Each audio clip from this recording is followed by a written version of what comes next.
Namaskara, good evening, and welcome to BIC Streams. Bangalore International Center, or BIC for short, is an inclusive and neutral platform for informed conversation, intellectual dialogue, exchange of ideas, arts, and culture. Today's session is, and I love the title, You Can Make Trouble If You Want to, Colonial Art and the Museum. Today, we have with us art historian, writer, and educator Alice Proctor, who embarks on everything that a historian in mainstream establishment shuns. She speaks about colonial loot, whiteness, historical trauma, myths of national identity, besides excavating the colonial story of art in museums. Her unofficial and unauthorized uncomfortable art tours initiative has been unpacking colonial narratives since 2017 across some of Britain's leading museums. Her practice brings to the fore pertinent questions that museums across the world are dealing with. How do we display? What do we display? And is the audience made aware of how we acquired what's on display? Her book, The Whole Picture, The Colonial Story of the Art in Our Museums and Why We Need to Talk About It, deftly unpacks many of the themes that guide her work and asks, crucially, who has the right to hold objects and to tell the stories? Pramod Kumar KG, art historian and co-founder of Archiving Services, will be in conversation with Alice to deliberate on repatriation and restitution and the need to explore alternative histories of objects, people, and collections. Today's session is in collaboration with Archiving Services. The full bios of the speakers will be available in the chat box, which is at the bottom of your Zoom screen. And if you have any questions, comments, or observations to share with the speakers through the session, please feel free to use the Q&A box, which is also at the bottom of the Zoom screen next to the chat box. And with that, I invite Pramod to make some opening comments. Hello, good evening to those of you in here in India. Good day to whichever part of the world you are in. I'm so glad you've been able to make time off and come in here. Thank you very much, Bangalore International Center, for engaging us continuously with wonderful conversations. And I'm really happy to be back once again, in this case, as a panelist speaking to Alice Proctor. And Alice, thank you very much for agreeing to be on this panel. And just to give you a brief background before we plunge right into the discussion, and also to give you some headway, Alice, I've had so many queries coming in from friends and colleagues at work asking and even specifying what kind of questions need to be asked, because clearly this is a conversation that is touching upon a lot of thoughts, and a lot of cultures across the world seem to be grappling with this problem. And lo and behold, bang in the smack in the center of it is you and the unauthorized, uncomfortable art tour. And I mean, really, the idea was something that caught us by surprise, but happily so. And the fact that you do this in England, in London, in the former British capital, in the former Raj's center for us in India, at least, it's a very interesting point. But in addition to this, what really excited me and the way I got to know your work was actually when we came across your book, The Whole Picture. I mean, I know the image probably comes reversed when you look at it on the Zoom screen, but the book was a great read. It's called The Whole Picture, once again, the colonial story of the art in our museums and why we need to talk about it. So we're going to keep this a fairly freewheeling conversation, running through two different aspects. The first aspect is about her unauthorized uncomfortable art tours, and the second part of the conversations will go towards the book and the extraordinary filters that she uses when she talks about it. So as a starting point, Alice, what is the story of the unofficial, unauthorized, uncomfortable art tour, and where did it all begin? So thank you so much for having me, and thanks for such a great introduction. In 2016, 2017, I finished doing an art history degree and had focused as far as possible on engaging with the history of the British Empire. I'm Australian. I grew up in Hong Kong and I've lived in London most of my life. And so I am very much a product of British imperialism. My history as a white Australian is part of that narrative of colonialism. The fact that I grew up in Hong Kong, the fact that I'm able to live here is so deeply embedded in the history of the British Empire. I was always very interested in trying to find ways of studying that within an art history degree. And I wasn't always supported, shall we say, by my colleagues at university, by my lecturers, just by the general state of art history and academia. Things have obviously changed even in the last 5 years since I graduated, but when I was at uni, the course was very European and very much focused on sort of the great artists rather than considering material culture or anything outside of the culturally Western canon. So I was interested in looking at British imperial history through art galleries and museums, not necessarily in terms of objects that were acquired through colonial violence and end up here, but primarily to begin with by the portraits of British imperialists. So thinking about the way that they dress themselves and represent themselves, how they pay for the paintings that end up being in the National Gallery and things like that. And from there, I decided to use my experience as a museum tour guide and use my research from university to try running some tours and sort of see what happened. The first ones I ran as part of a free radical education festival called the Anti-University, which is all about collaborative, quite liberatory education projects that anyone is allowed to set up. It's very inclusive, everything is free. And I started doing the tours just to sort of see if people were interested, and it exploded quite quickly. So from there, I started running the tours regularly, and it actually became a full-time job. While I was doing my master's, I was also running several tours a week, and it took over my life more and more. And from there, I started getting press attention. So most of the museums where I run the tours did not know about me until they got contacted by journalists asking for comment on what the hell I was doing. And I was using the fact that the galleries here in London are free. I was using the fact that I had been qualified as a tour guide, and so I could get in and sort of knew my way around these spaces and knew how to fly under the radar, because I'd also worked in a number of these museums as gallery staff, so I understood how they functioned. And so I was using this kind of Trojan horse method of activism, where I was bringing people in with a format that looks very traditional and very unsuspecting of a guided tour. And then we were talking in a really intense, quite radical way about histories of imperialism. And that meant that we could sort of get under the radar of these institutions and work in a much more creative, critical way. And that became my book, which came out last March. And since then, I have been unable to run tours because of the pandemic here in London. You can't bring groups into galleries at the moment. And so I have been trying to figure out sort of the next stages of where this project is going. But it really all began with the tours and the fact that I was an educator. You know, I used to work with school groups on their history trips to places like Westminster Abbey. And so I knew how to teach for that reason. So when visitors join you on your tours now, are they sort of paid visitors? Do they have to pay a fee? And what do the institutions think about? I mean, what is the kind of feedback you've been getting, if at all any?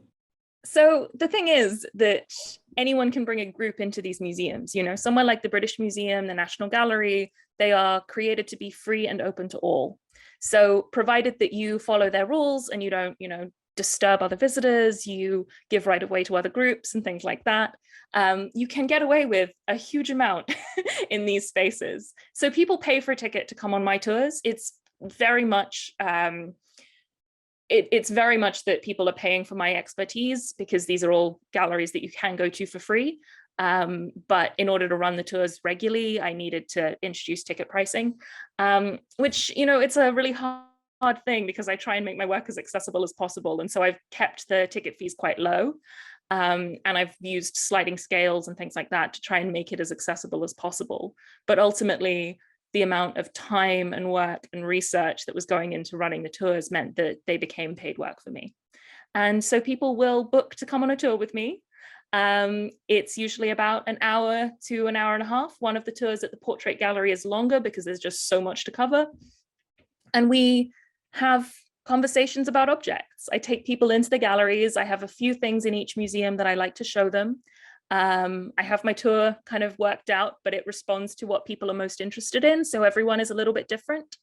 And it's very conversational and very accessible. I'm trying to break down the way that many of these institutions rely on incredibly obstructive language to prevent people from engaging in particular with colonial history.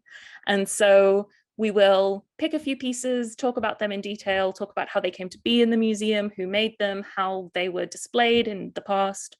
And I encourage people to share their emotional responses to these objects as well, not just to take them as kind of perfect and untouchable. You know, most of the time, the pieces I'm talking about were intended to be used or to provoke a kind of emotional or political response in people.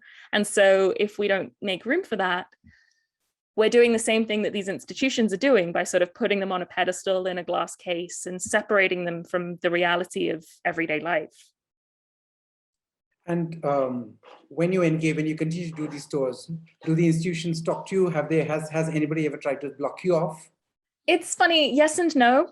So something that has definitely worked in my favor is that I still do fly under the radar a little bit. I look exactly like all the other official tour guides. You know, I'm a nice white girl with an art history degree. And so I get away with a huge amount in these institutions.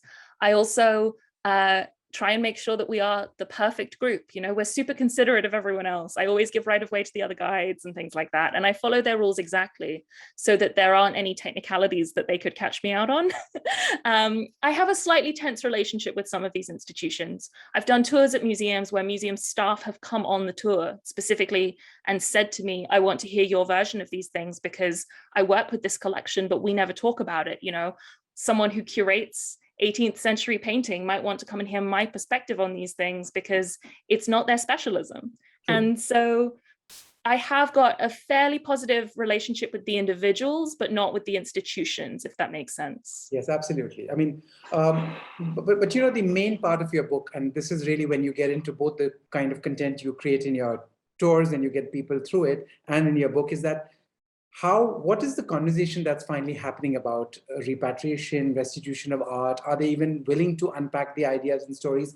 Would you sort of unpack them for our visitors to sort of explain the two different terms, because they are bandied about and used pretty much together, and I'm not sure everybody necessarily understands the difference between the two. Yeah, so we talk about repatriation or restitution of objects. When we think about repatriation, it's very much on a national level. It's usually the transference of one object to another national museum in another country. And so it's very much a discussion that's happening between governments. There's this huge amount of political pressure overseeing these kind of transactions and discussions. Restitution is very different because that's about the communities involved in these objects. So when we talk about restitution, we're thinking much more about the community that created a piece. We're thinking more about how it came to be there and who its kind of traditional or ancestral owners might have been, and the way that it acts within that community. So generally speaking, repatriation is more appropriate if we're talking about a piece of political kind of political transference. I would use repatriation if I was talking, for example, about an object that was taken during a military expedition, where it's the conflict between two nations or two states, and there is a kind of higher level of nationalism involved. Whereas restitution, it's more appropriate for some of the objects I talk about where they're taken by individuals from individuals, whether that's through an uneven trade negotiation, whether it's through personal kind of theft on a smaller scale. And that's when I'm talking about explorers, or, you know, supposedly explorers, these white colonists coming, for example, to the South Pacific and taking objects on a much more individual scale. That's where restitution is more appropriate. So amidst the world being what it is currently, and so much talk happening all across the world about repatriation of objects, how are the museums grappling with it? I mean, they keep saying that they're looking at it, but conversations about provenance, about how the institutions became what they became, that is very seldom spoken about. So why is there so much of a reluctance on their part? Is it just that they're scared that they'll have to give objects away? Is that just the primary fear, or are they really not quite sure themselves what to look at and where to go? So I think the biggest thing is that to engage with restitution, particularly when we're talking about museums in the cultural West, so Europe, the UK, the States, we're thinking about collections that were acquired in very violent circumstances most of the time, and in many cases where the records are not what they should be. Museums in Europe and in the UK have really benefited from selective archiving, I would say is probably the most appropriate term, where documents that give something a legal provenance are very well preserved and cared for, but the specific details of how an object comes to be in a collection, who owned it, who brought it here, whether it was paid for, that sort of thing, tends to be a little bit sketchier. And there's this very strong emphasis on the individuals who've held an object as part of its provenance rather than the actual more transactional details of how they came to have it in the first place. So in some cases, it really is about missing information. But more than that, I think it's to do with the fact that these institutions, and the ones that I work with in particular, are deeply afraid of engaging with their colonial history. An institution like the British Museum is founded out of a personal collection that is funded by the slave trade, among other things. The individuals who then donate to that institution are people who are benefiting from and officiating the British East India Company, other forms of imperialism, their military officers, their missionaries involved in the forced conversions of different communities to Christianity, and then the taking of objects from those communities. So there's something very violent and very destructive at the heart of most of these collections. And for the museum to engage with the history of any one collection opens the door to others. So we see this really deep reluctance to engage with provenance quite generally. There are obviously cases where a museum will be quite happy to talk about maybe one or two objects in their collection, but as a general rule, the focus is far more on the objects after they enter the collection than what happens to bring them there. But is there a sort of process in place in case a restitution or a repatriation has to happen? I mean, does this vary from institution to institution to the kind of object it is? Or is there a standard practice book saying that these are the 6 steps you need to do to make sure that this object goes back or is given back to source countries, cultures, communities? It's very, very variable. It varies nationally, obviously, but it also varies depending on whether an institution is a university collection, a state collection, sort of the royal collections have their own rules. Everywhere is slightly different. And it very much depends on who is bringing the claim, because most of the time, these claims are brought from the outside rather than the museum saying, oh, we have this thing that we should probably do something with. It almost always takes an outside force to push for restitution. And so the emphasis is placed on the communities who are seeking these objects. The government, in foreign governments, might make a claim against the British Museum or the V&A or something like that, but overwhelmingly the pressure is placed on individuals to fund legal cases, to fund research, that sort of thing. And in many cases, there's this need to prove cultural continuity, which is to say that the objects have the exact same meaning and value to you today as they did to your ancestor 200 years ago, which, you know, in the case of Indigenous objects from, for example, Australia, is impossible because of colonialism. So there is no clear process. And museums are very reluctant to create one because there is this deep fear of letting things go. So when this fear of letting things go happen and the fact that you don't want to acknowledge your background of how you got it, I mean, I can very well imagine them not wanting to put up a plaque right in the entry of the British Museum saying that this edifice was because of the slave trade. I can totally see that. But how are they actually dealing with it now? Is it just the front-facing end of putting up captions and text panels to some? I mean, I recall when I was looking at the British Museum, the Elgin marbles, they've got a plaque saying why the Elgin marbles should not go back to Greece. And they talk about it being of universal value and the encyclopedia museum, and which is available for everybody and things like that. But what are the ways that they can address these issues? So if they really had to make a change, start having a conversation with people, with institutions, with communities, how do you think they would need to go about doing this? So I would say that a lot of museums actually have really poor databasing. And they're certainly not accessible to people outside the institution. And this is a huge barrier. If you don't know what's in a collection, you can't even begin to think about its restitution. You know, if objects are not accurately documented, they're not photographed, they're recorded with incorrect geographical information or dates, which happens all the time. It's very difficult to get the information that you need to do any kind of research. So documentation from within the museum is a really important part of that process. There is research going on in these spaces. There's a huge amount of work happening behind the scenes. The problem is it doesn't always make it to the front. And when it does, it's usually in the form of quite a euphemistic plaque. It's interesting that you mentioned the one in the Parthenon Gallery, because that is, as far as I'm aware at the moment, the only gallery where the museum explicitly talks about objects being sought for return. And that's because they're sought for return by a European government. You know, Greece was never a colonial subject of Britain in the same way that other collections in the museum were. And it's a very different relationship between the British and the Greek government than you have between, for example, the government in Nigeria seeking the return of the Benin bronzes. It's a completely different power dynamic there. And also, you see the same thing with the proceeds of the Second World War and the confiscation of artworks from the Jewish community. How much of that has gone back to their people? But again, like you said, there is an unequal relationship because, again, it's largely from a European populace who is asking for things back. But anyway, one of the things that I find quite remarkable in your work, what you say is that you speak about guilt not being inherited, but responsibility is. And for me, that's a really powerful slogan.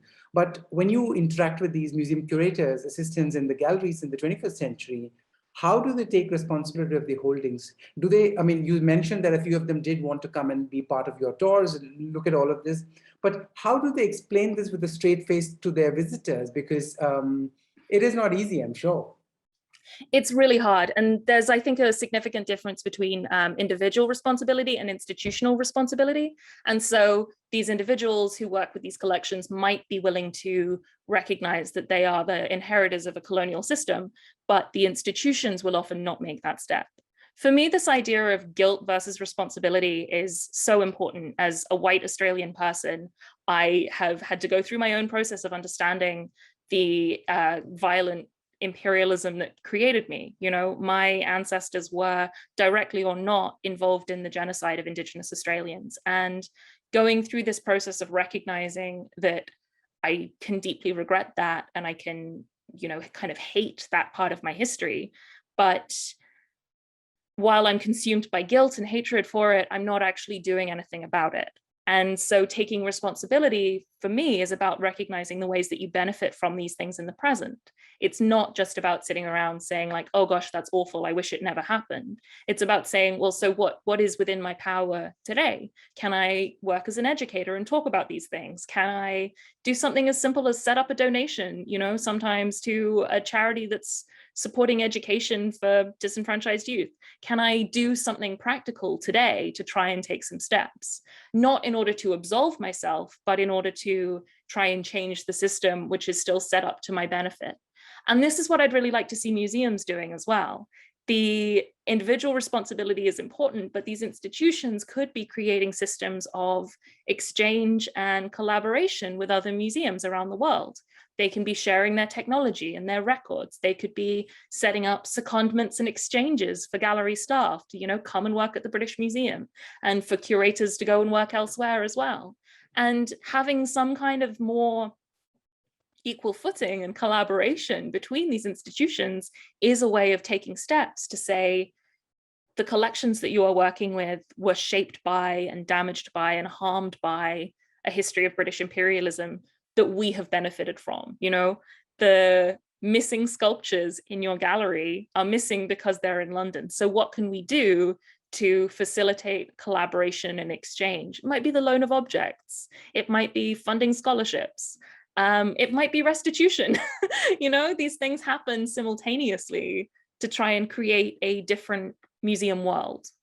But what's really interesting is, away from, say, the Indians asking for the Amravati Stupa back from the British Museum, or for us talking about the Benin bronzes or the Elgin marbles for that matter, why is there so much of an issue dealing with, I mean, why can we not reach a moratorium that human remains is not acceptable display anymore? I mean, that is something that everybody in their right mind should be able to look at and say that we cannot have these on displays. Yet, even for source communities to get that material back, it has been very often a struggle. It's not been easy.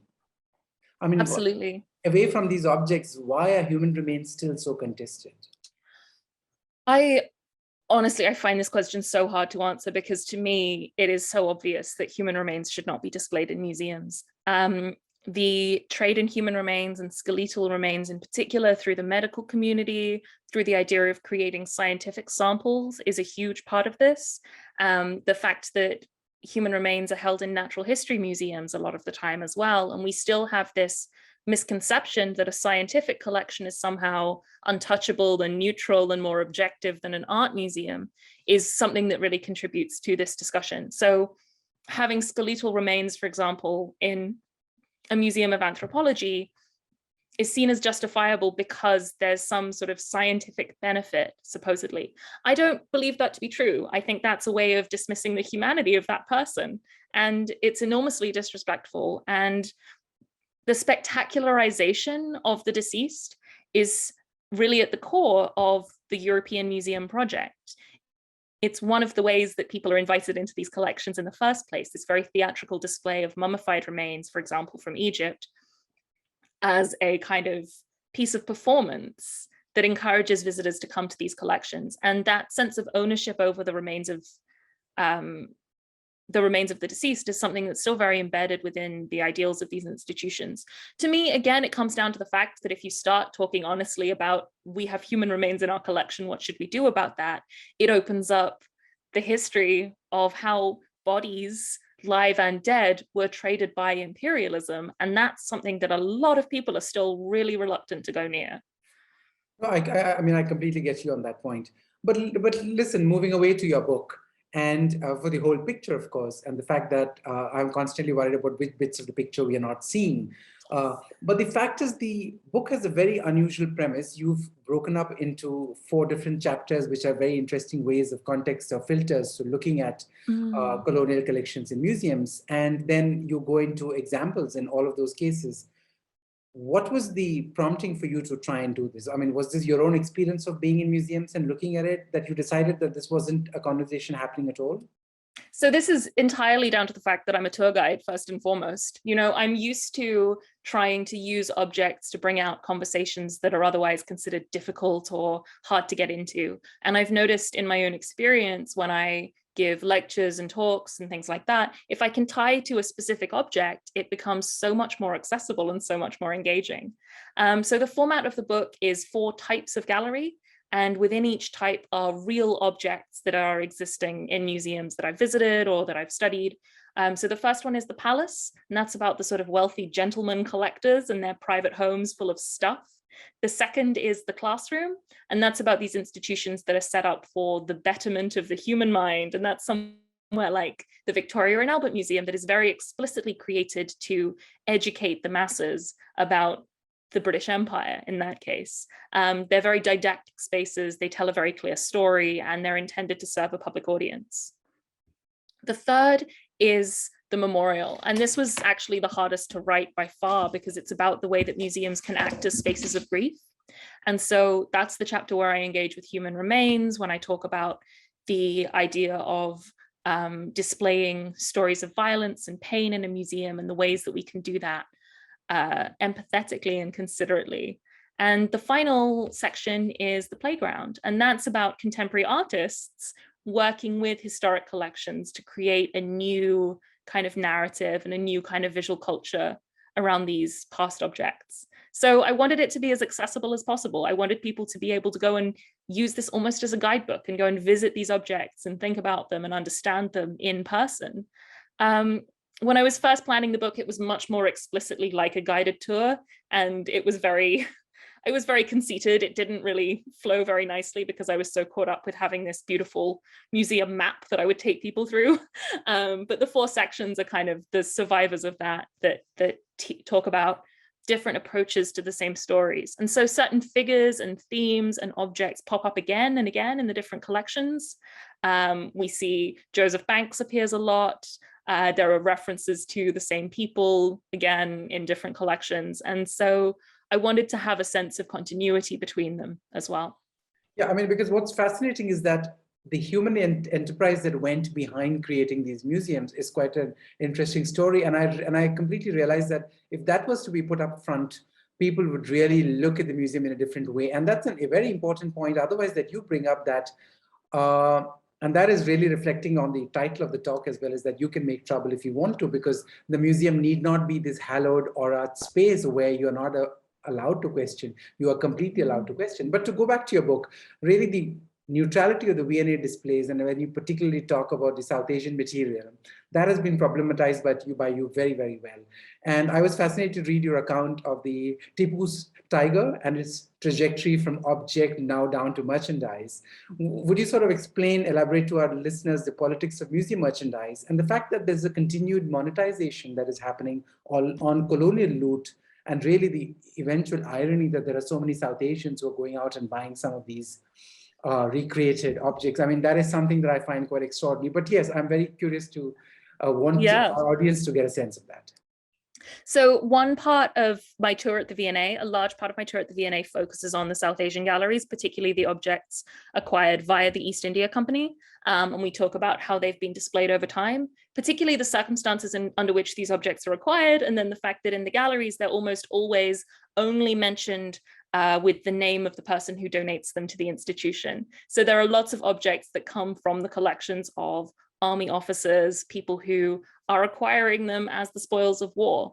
And there's very, very rarely mention of how those objects come to be in the collection.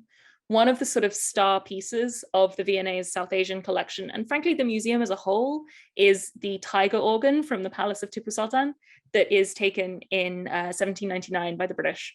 And it has this incredibly fascinating history where it's this object of political power that then is treated sort of like a toy when it comes to Britain at first. There's a discussion, because it represents a tiger, of putting it in the Tower of London, which was the zoo at the time. So it needs to go with the other wild animals. And eventually they put it on display in the East India Company Library, in their museum, and people are fainting at the sight of it because it's so frightening, but it's treated and described as a toy when it's on display there.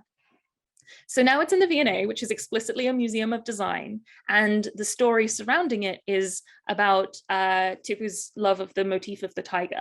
So there are other objects from his palace there that show the tiger design in textiles, things like that. There are some of the medals that were given to British soldiers after the Battle of Seringapatam that show the lion and the tiger fighting. So the British lion and the Indian tiger kind of in conflict. And you can buy from the museum gift shop a little Christmas decoration of the tiger. I don't know if this is a clear enough image of it, but I have one on my desk, and it's like a children's toy, but it's this felt ornament that costs £17 that you can buy in the gift shop. And I use this to talk about the way that objects become kind of tamed by museum collections. This is something that has enormous kind of social and political power, firstly, when it's created, secondly, when it's displayed in the UK.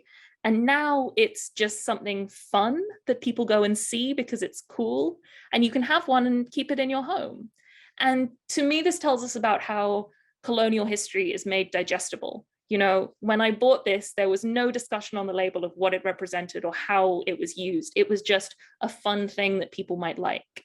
I have a collection of things like this. You know, I've seen objects which are toy soldiers made to look like Maori warriors, which is incredibly disturbing and weird. I've seen a rubber duck dressed as Captain Cook, for example. And these are like quite horrifying, strange objects that tell us so much about the way that history and material culture in museums is made digestible and kind of safe and fun and detached from its political and cultural meaning. You call yourself, at the end of the day, quite a lot of times, and you frequently say this as a product of the empire, and you speak about the white privilege that you come across amongst your colleagues as well. And the fact that you've chosen this path, and this is the kind of conversation that you're talking about, do you make your peers uncomfortable? I'm not talking about the museums, I'm talking about other colleagues in the field, in the museum field. How do they deal with you? Are they able to talk to you about it? I mean, is it something, I mean, are there times when they come to you and ask you as to explain this to me, unpack this so that I'm able to do something similar, or is it not spoken about at all?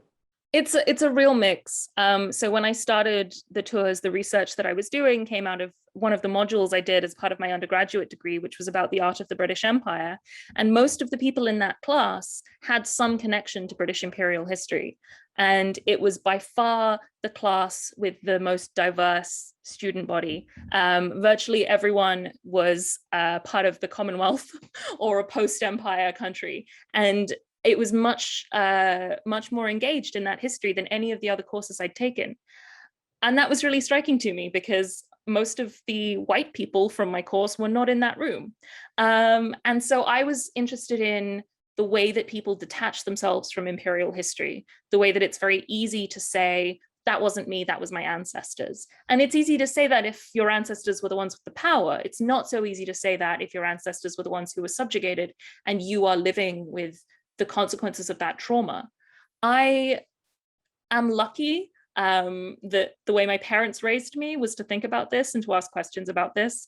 They're Australian, obviously. Growing up in the UK, I was very aware of the difference between the stories I was hearing at home and the stories I was hearing at school about what Australia sort of meant and represented within imperial history.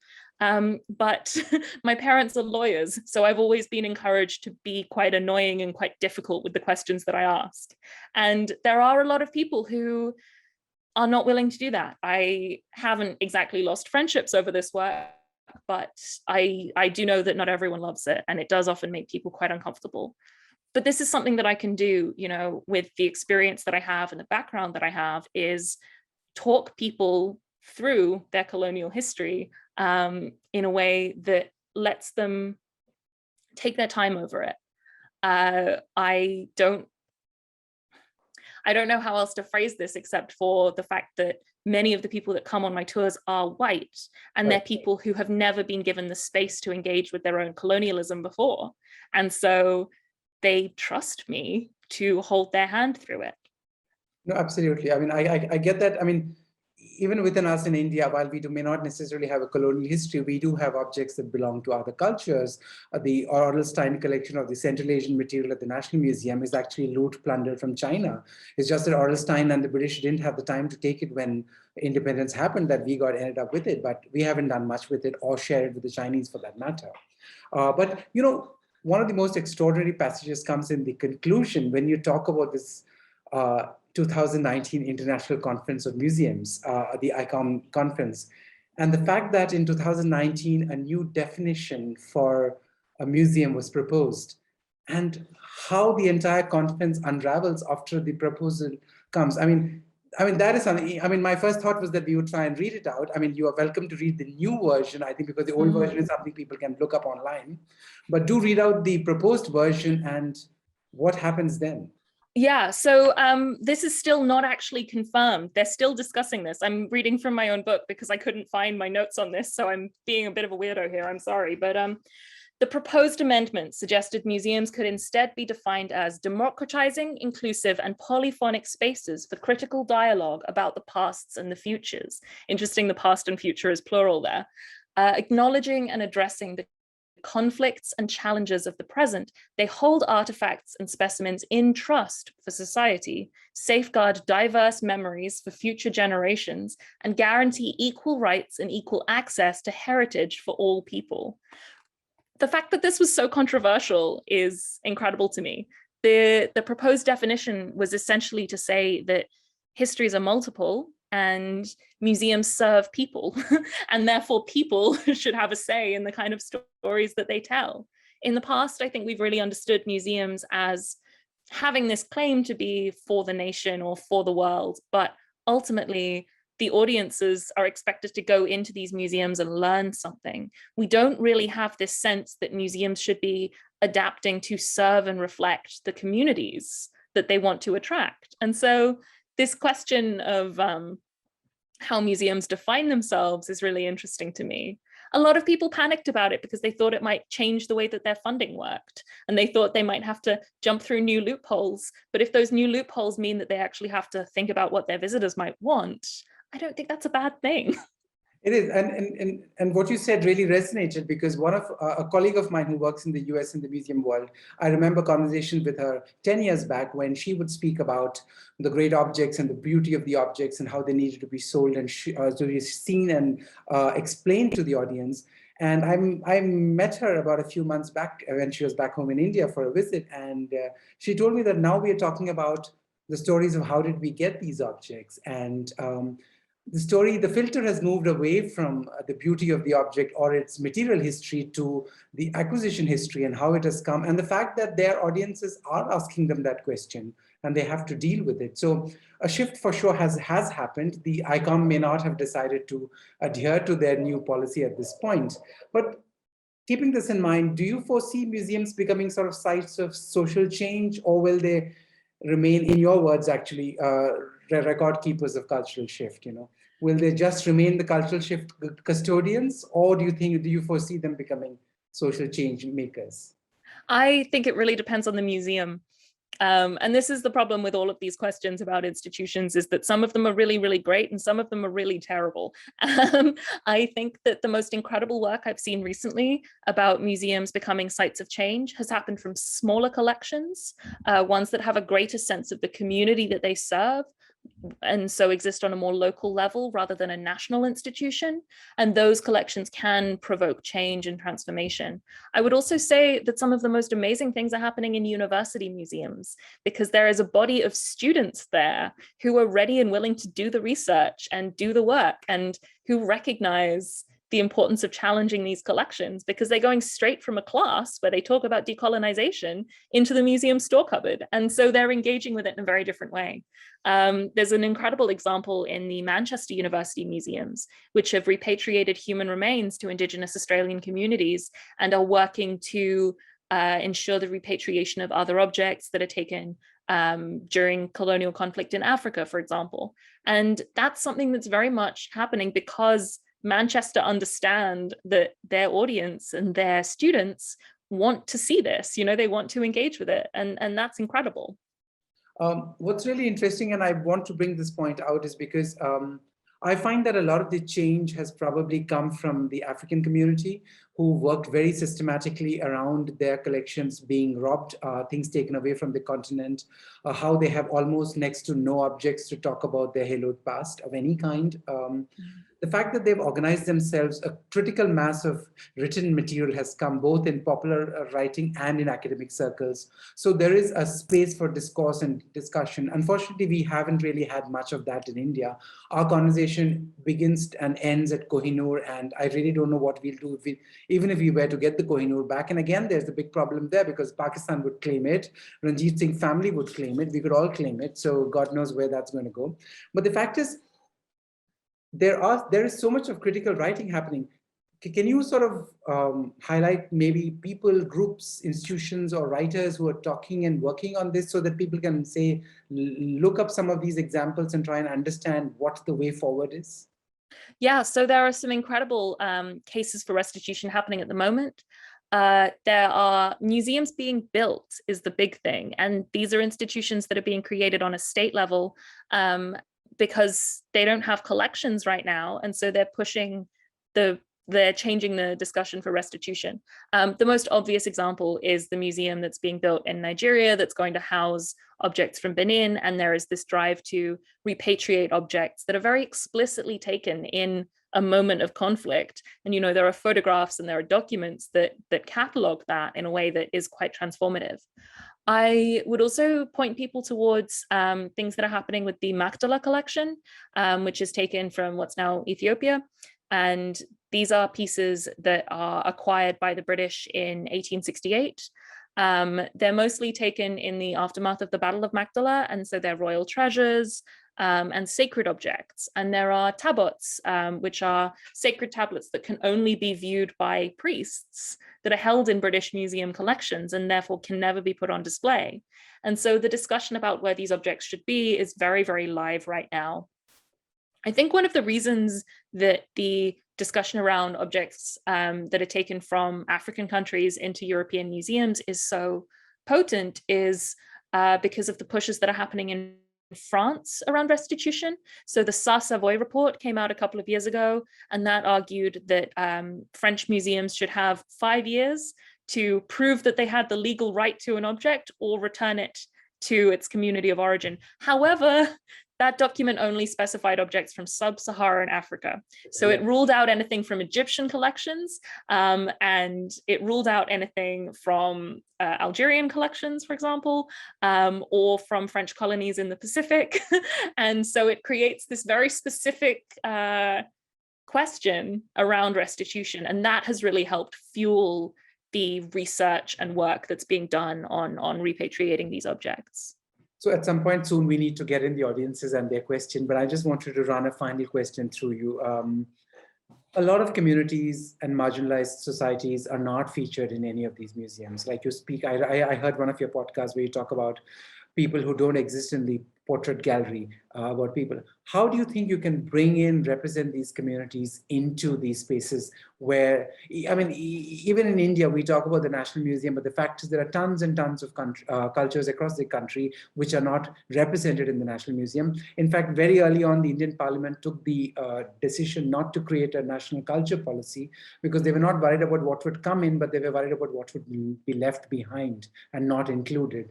So how do you include marginalized communities whose art objects just don't exist, or we don't have easy access to them?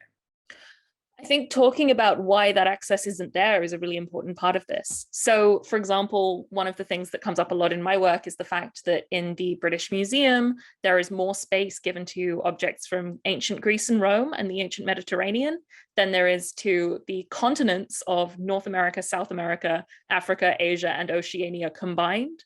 There is no Australian gallery there, for example, and that's because the people who collected objects from indigenous communities in Australia and Oceania did not consider those cultures worthy of their own space. They didn't consider them worthy of gallery room, and the architecture of these spaces is set up to create hierarchies. And so when we think about how objects are displayed or not displayed in museums, that's a really important thing to acknowledge, is why these pieces weren't collected, or if they were collected, why they end up in different institutions. I think one of the most amazing things that we can do is work with artists. So the final section of my book is obviously all about contemporary artists who are responding to historic collections and historical narratives to try and find a different way of looking at those events. And I think that can be incredibly productive. I find the separation of contemporary art and historical museums is often quite arbitrary and quite false. And that's something that I really love and that I'm currently working on, is how artists respond to these kind of collections. I also think that working with audiences is part of this as well. You know, if people aren't represented by a gallery, if they don't see themselves in that collection, then that's a failing of the museum. You know, the National Portrait Gallery here in London is overwhelmingly white. It overwhelmingly shows the wealthy and the powerful and the great and good of British society. And that's because when it's established, it has the explicit mandate of only collecting portraits of people who have contributed something brilliant to Britain.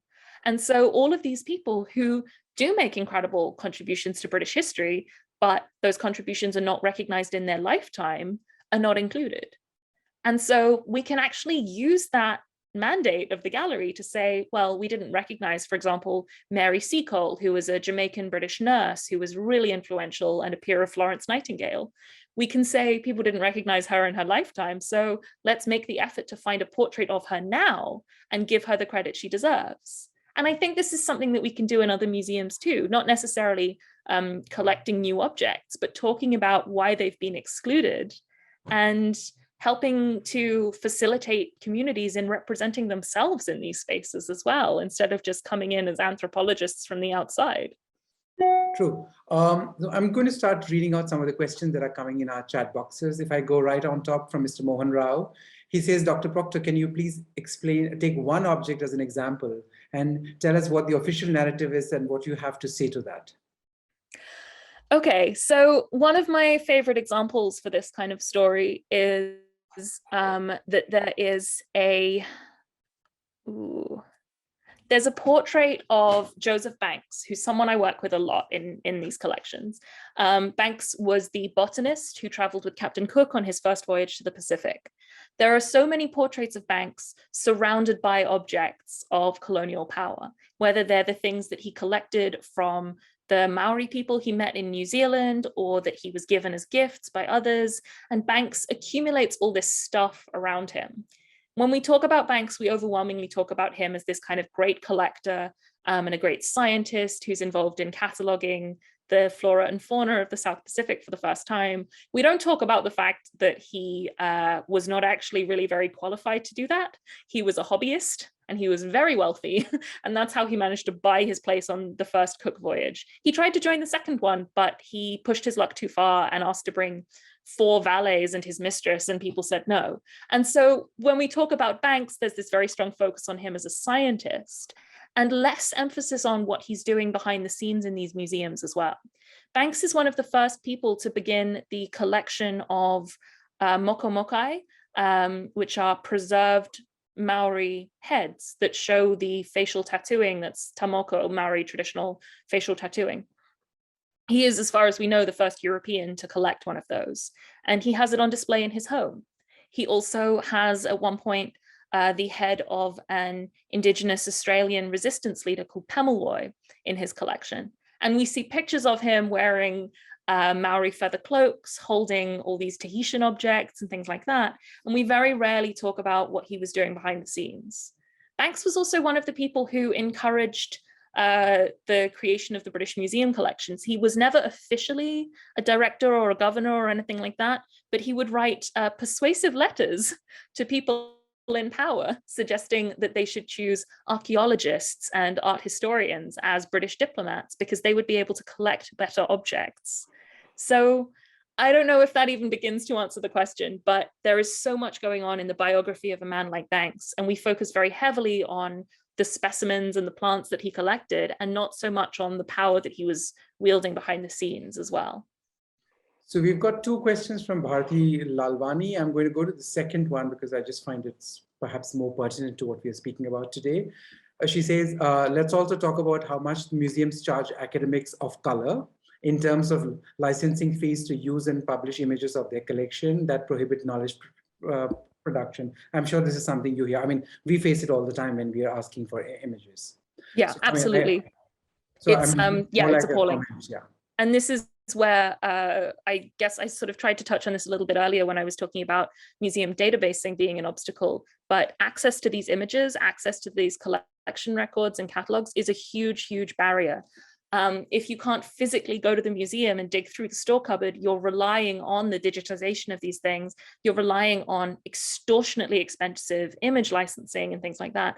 I hate it because it's just another way for these institutions to exert their control over these objects. You know, for a museum to copyright the image of an object that they do not hold legally in order to prevent the people who would want to study and work on that object and potentially work for its restitution from accessing it is unfathomable and like deeply repulsive. They've got a very tricky line for that. What they say is that we are licensing the photograph we've taken of the object and not the object itself. So, I mean, it is quite preposterous the way. So we've got. I mean, there's actually something really fun happening around this at the moment with 3D copying and the way that objects can be scanned and replicated, which can be a really exciting way of enabling objects to travel. You know, maybe something could be repatriated and the copy stays in the museum for study, for example, 3D scanning and things like that. But there have been cases, I believe in the States, where the museum created a scan of the object, kept the scan, returned the original, but maintained the copyright of the image. So this repatriated object could not be photographed or reproduced without permission from the Smithsonian or wherever. Wow. And like, that's wild. So we've got a question from Leher Apaya. She says, there has been some discussions around how statues commemorate problematic figures should be removed and instead placed in museums, Rhodes, Colston, Confederate heroes, etc. I would be interested in hearing your thoughts on these. I mean, I know you briefly spoke about it earlier. So I said actually before the call started that I have a print above my desk that shows Colston's statue going into the river in Bristol. And I've got another one on the way that shows the statue of Robert E. Lee being pulled down in Richmond, Virginia. I am really interested in the way that the destruction of a monument becomes a new kind of artwork and a new kind of memorial as well. And this is something that I'm currently researching and trying to write about. But more generally, I think we need to understand that the destruction, the supposed destruction, the transformation, shall we say, of a statue, whether that's its destruction, its graffitiing, its recontextualization, is a creative act. And in removing a statue, we are creating something new with that empty space. We may also create something new with the physical object, but we are making room for a different kind of commemoration. I support the removal of statues, to put it very, very bluntly. And I think in some cases they can be displayed in a transformative way in museums. For example, the Colston statue is on display at the moment lying down. So it's very different to how it was seen when it was on a plinth. And I think that's really impressive. Often, though, I think we get caught up in this question of what should happen with a statue, and we don't necessarily think about the more material impact that is still kind of left by these individuals. So the removal of the Colston statue was incredible, but it didn't go any way to addressing the lack of education about Black British history in schools, for example. And that's part of this process as well, is that if we remove a statue, we are transforming it. And we need to use that space creatively, whether that's to platform a new artist or create a different kind of monument or memorial. I think it can be really, really exciting and really effective. We've got a question from Kanupriya Sharma. She says there's a hugely funded decolonizing project being undertaken by the Victoria and Albert Museum at Dundee and across Scotland.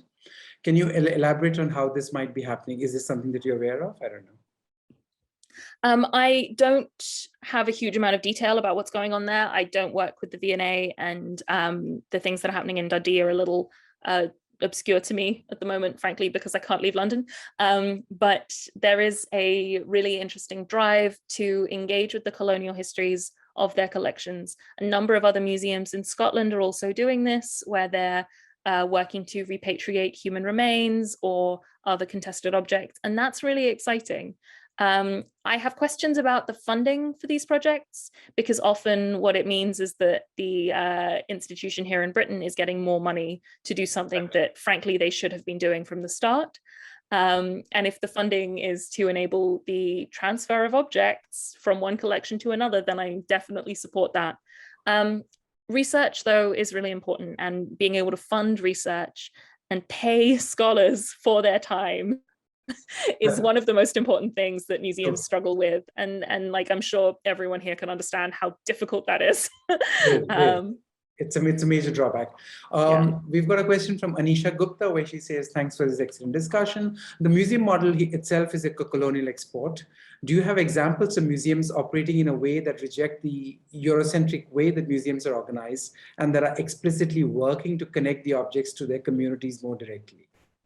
So I have an example that actually never came into being, and an example that's sort of halfway there. There was a proposal in Adelaide in South Australia, where I'm from, to redisplay the historic collections in the art gallery, where instead of having the European galleries and the Australian galleries that very much separate Indigenous art from the work made by colonists, and then completely separate out any art made by non-Australian, non-Indigenous artists and, you know, artists working in Asia and other parts of the world, there was this proposal to have 3 simultaneous chronological strands that connected to each other.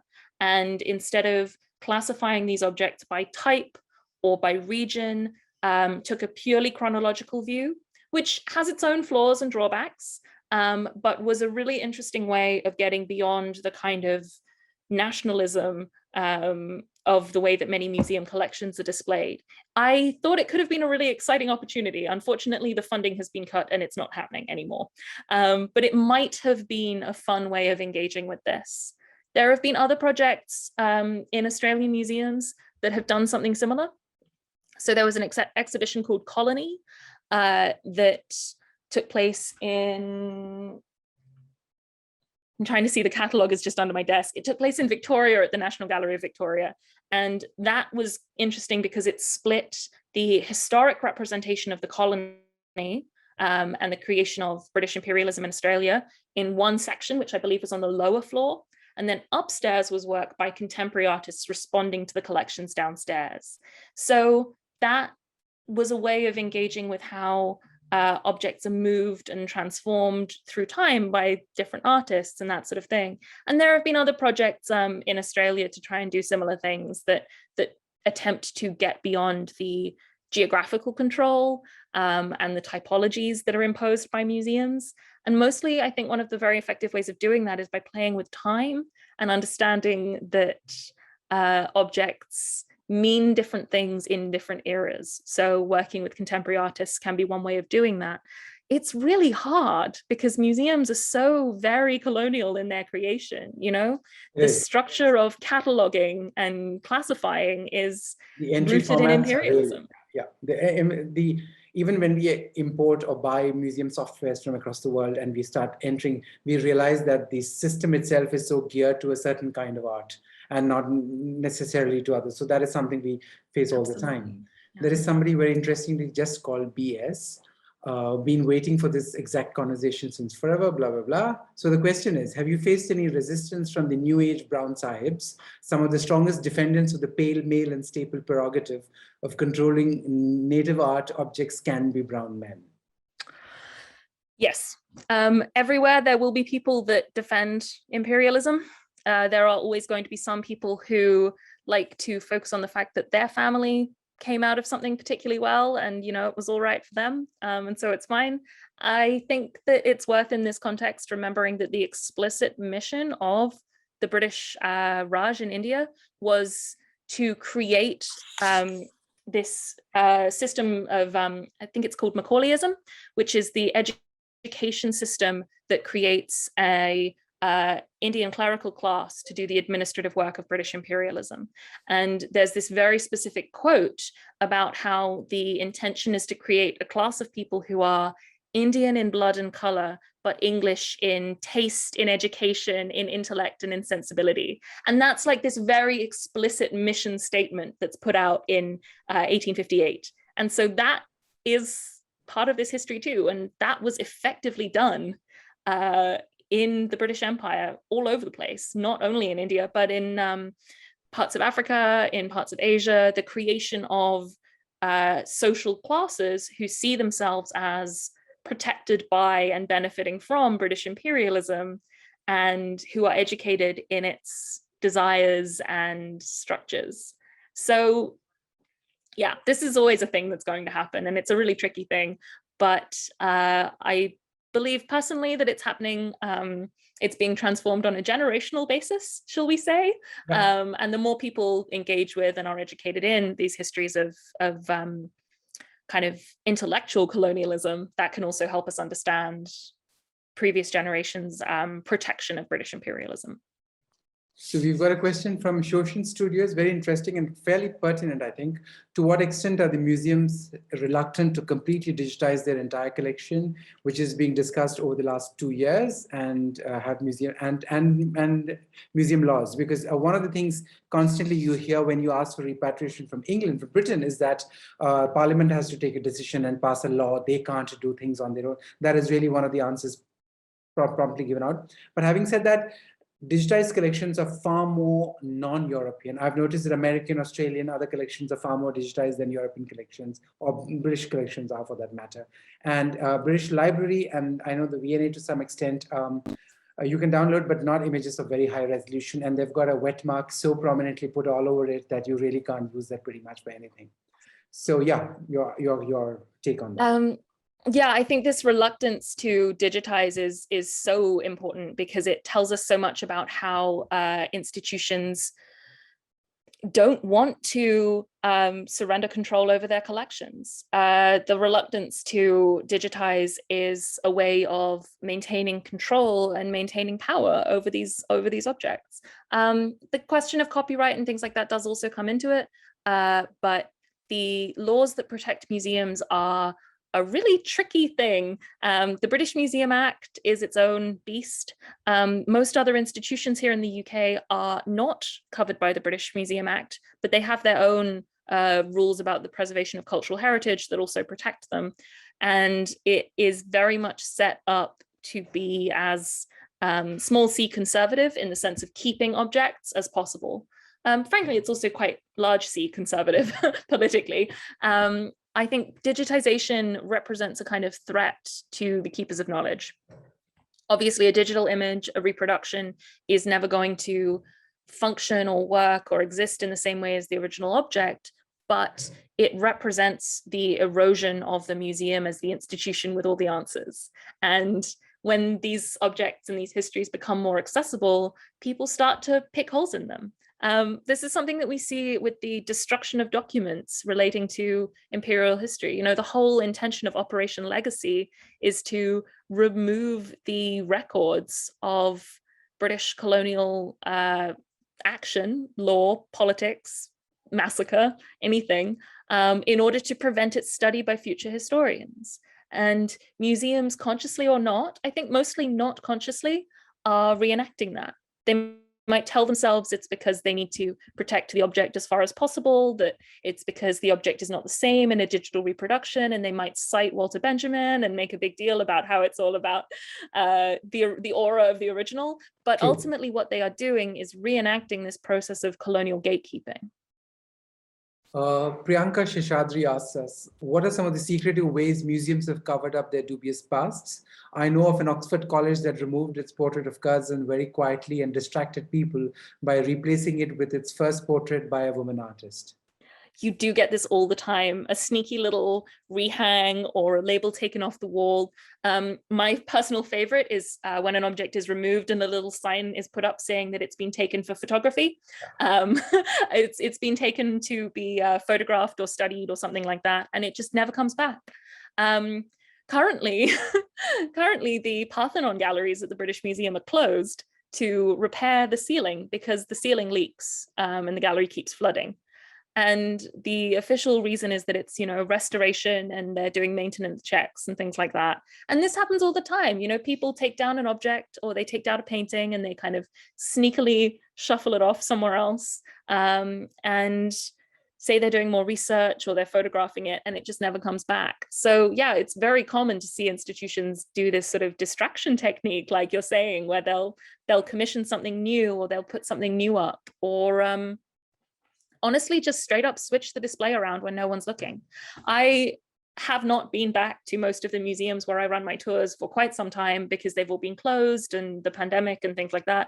But I will be very interested to see what moves, what's still where I left it, really.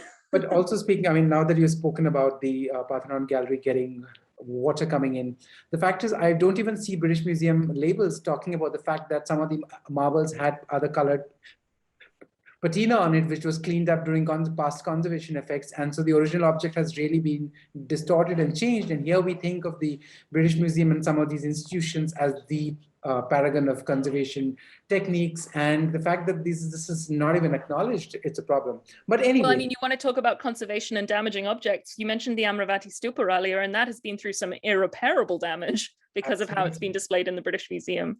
And now it's in its own little refrigerated lockbox, which is very hard to see and very hard to get to, and is made quite obscure within the gallery. Tucked away at the corner in an end, and both the times I went last, I just couldn't enter the Amravati Stupa because they kept having some news story about why we couldn't access it. Yeah, and that has been catastrophically damaged by its display in the British Museum. Like, that is part of its history now, and there's no mention of it. Yeah. One of the questions that frequently comes up is that if an object needs to be given back, and if the original culture from where it came doesn't exist anymore in that format, what happens? I mean, then it becomes a slightly more murky space where you're trying to deal with what do you really do with it?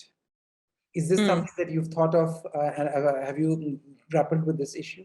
Yeah, absolutely. And there's no clean answer to it. You know, the ownership of objects and the obscuring of their ownership is part of how they come to be in these collections a lot of the time.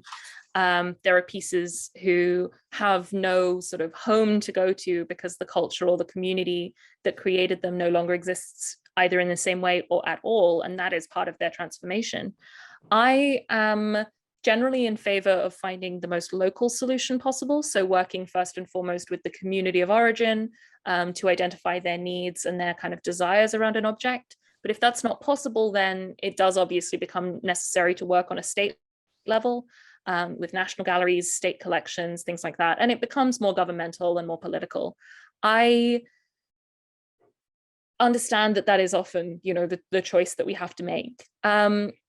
It does become really messy because these objects are often used in very explicitly nationalist ways. You might see a piece being displayed or redisplayed to tell a particular story. And, I can think of examples where that's been done with collections, the South Asian collections in the V&A, for example. Pieces that are sought for repatriation tend to be statues of deities.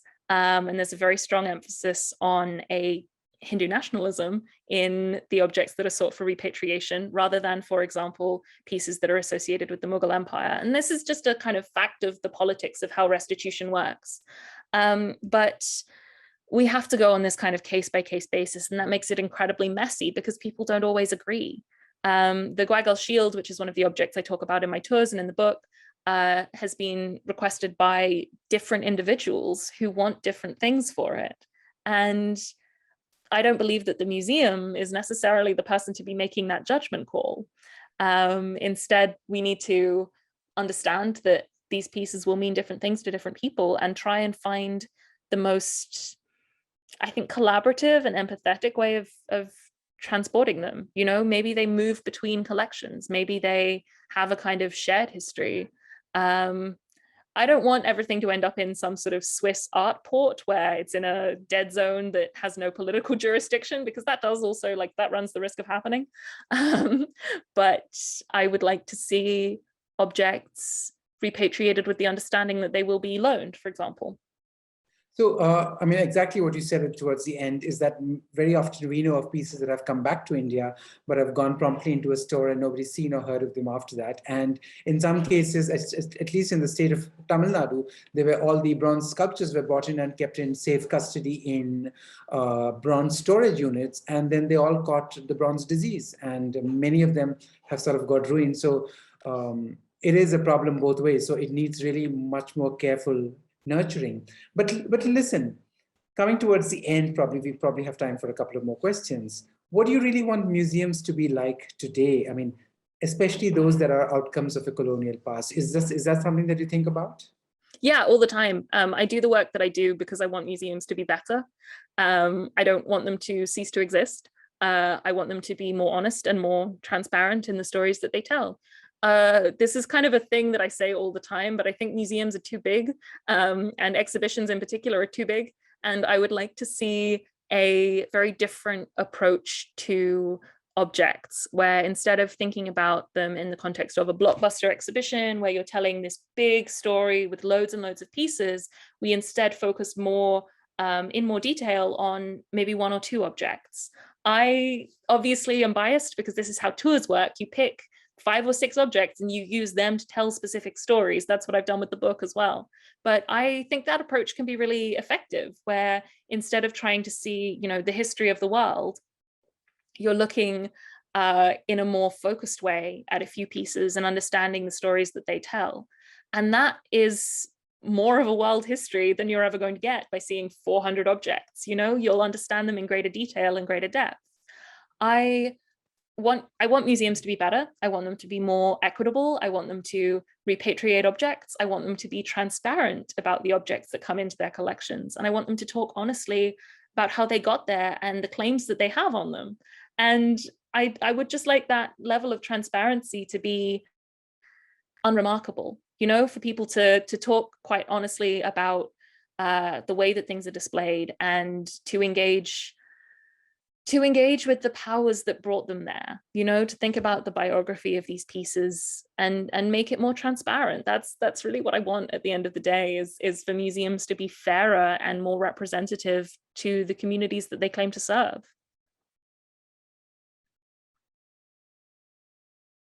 We've got time for one more question, and I'm going to go to Anjana Janardhan, whose question is, do you know of any museums in the West actively, explicitly sharing training education to develop their own collection, safely preserve objects once repatriated, or knowledge about conservation methods with museums in Asia? So are museums in the West sharing information with museums in Asia, Africa? So I think this is very much an ongoing process. As I mentioned, the museums in Manchester have been working really hard to create relationships with communities in order to repatriate objects. And I think that's a good example because they're willing to learn from those communities.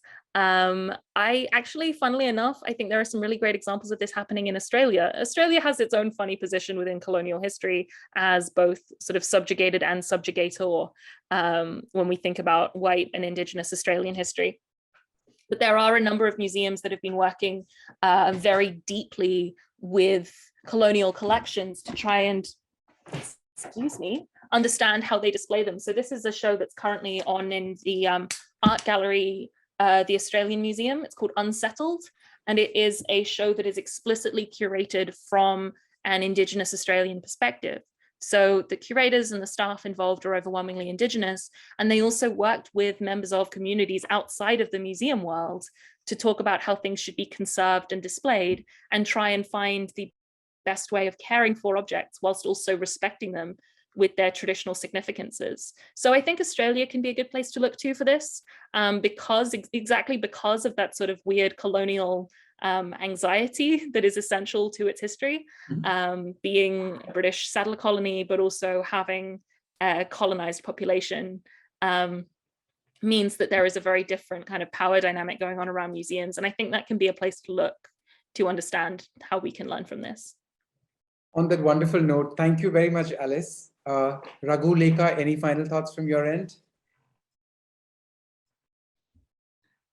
Being from the land of Tipu Sultan and the motif of the tiger, as Bangaloreans find ourselves in the middle of the politics of narrative every so often. Art, museums, material history are by nature inaccessible and elitist. Therefore, many aspects of the problematizing of ownership, institutional roles, cultural representation remain muddled for the masses. Thank you for this fascinating conversation, which has been an eye-opening experience, and has been for many of us beginning towards putting a bigger picture together. We look forward to reading your book, Alice. Thank you for this fascinating lesson in subversion. And thank you, Pramod, for being such an excellent interlocutor. Thank you, everybody who joined us and inundated us with such lovely questions. All I have to say now is good night and good afternoon to Alice, and hopefully see you next time. Thank you, Alice. Thank you.